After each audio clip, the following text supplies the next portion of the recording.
Bonjour, je me présente, je suis Pauline Ronsemont, je travaille au service d'aide aux Néo-Canadiens, un organisme d'accueil en immigration, en installation des immigrants de tous les statuts en fait. C'est de ça que je viens vous parler aujourd'hui. Les statuts, c'est un thème assez vaste, assez complexe parfois parce qu'on en parle beaucoup dans les médias, mais c'est pas toujours clair comment ça peut se définir, ça se concrétise.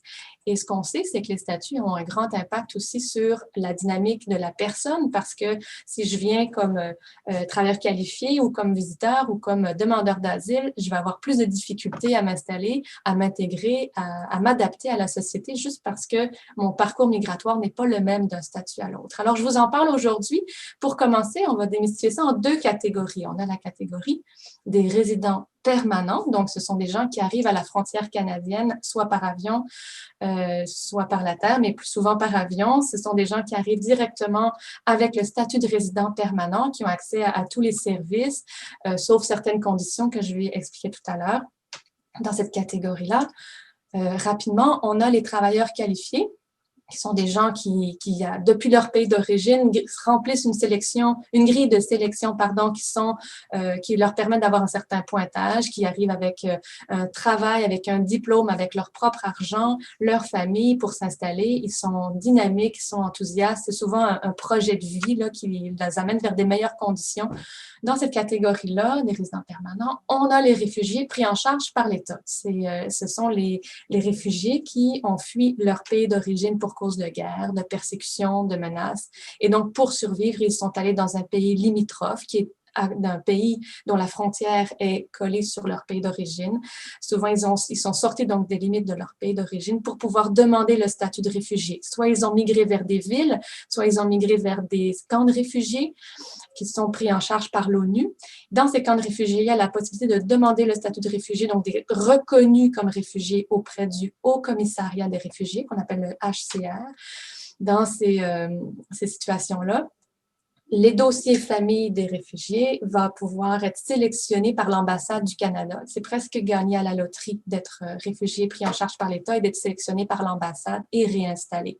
Ces gens-là sont vraiment pris en charge au Canada dans des organismes d'accueil en immigration comme le service d'aide aux Néo-Canadiens.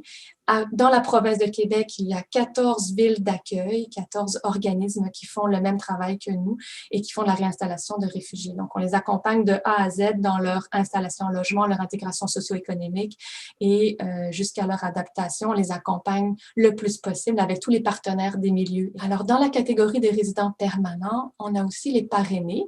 On a le parrainage familial, comme je pourrais parrainer mon conjoint qui vient de l'étranger, ou bien on a aussi le parrainage collectif privé.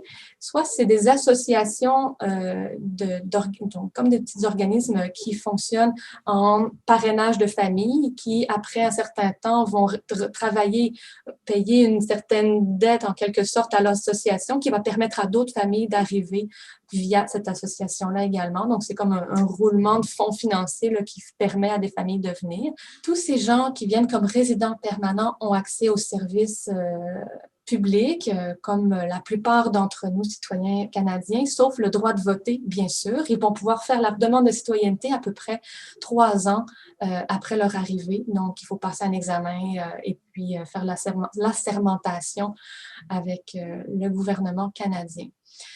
L'autre catégorie d'immigration, ce sont les résidents temporaires. Alors, on entend beaucoup parler des travailleurs temporaires. Je vous explique, il y a 2 catégories de travailleurs temporaires. Principalement, ce sont les travailleurs qui ont un permis de travail ouvert, donc qui pourraient travailler dans n'importe quelle entreprise au Canada.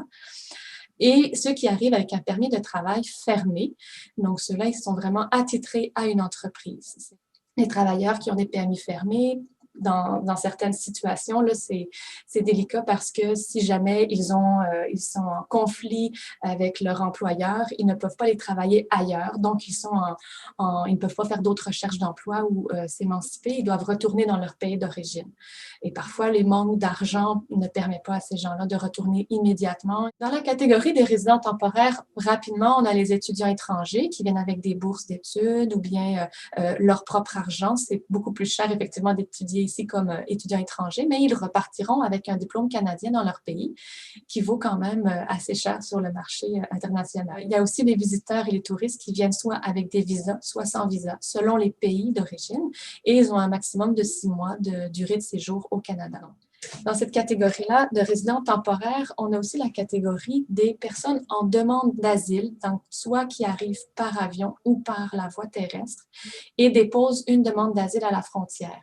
Quand ils déposent cette demande, ils doivent ensuite passer tout un processus judiciaire et démontrer auprès du CISR, qui est la Commission d'immigration et du statut de réfugié du Canada, avec l'aide d'un avocat, déposer leur histoire, leur parcours, qui va démontrer en fait qu'ils sont menacés de retourner dans leur pays d'origine. Ils sont souvent en précarité financière parce qu'ils ont dû fuir rapidement dans des conditions stressantes et vont avoir aussi moins d'accès aux services publics comme les allocations familiales n'arriveront seulement qu'au 3e enfant. Ils vont recevoir de l'aide de dernier recours pour subvenir à leurs besoins de base. Et les sans-statut sont des personnes qui ont, par exemple, leur permis de travail ou de séjour est expiré, donc leur papier migratoire n'a plus de valeur et sont donc en situation irrégulière. On voit ces statuts-là parfois dans les médias, ce sont des gens qui n'ont pas eu l'occasion de renouveler à temps, soit que les délais administratifs de traitement aussi ont été trop longs et donc leur permis a été échu. Les statuts, c'est un concept assez vaste, complexe. On entend beaucoup parler dans les médias. J'espère qu'aujourd'hui, la petite capsule vous a permis d'en savoir plus et posez vos questions.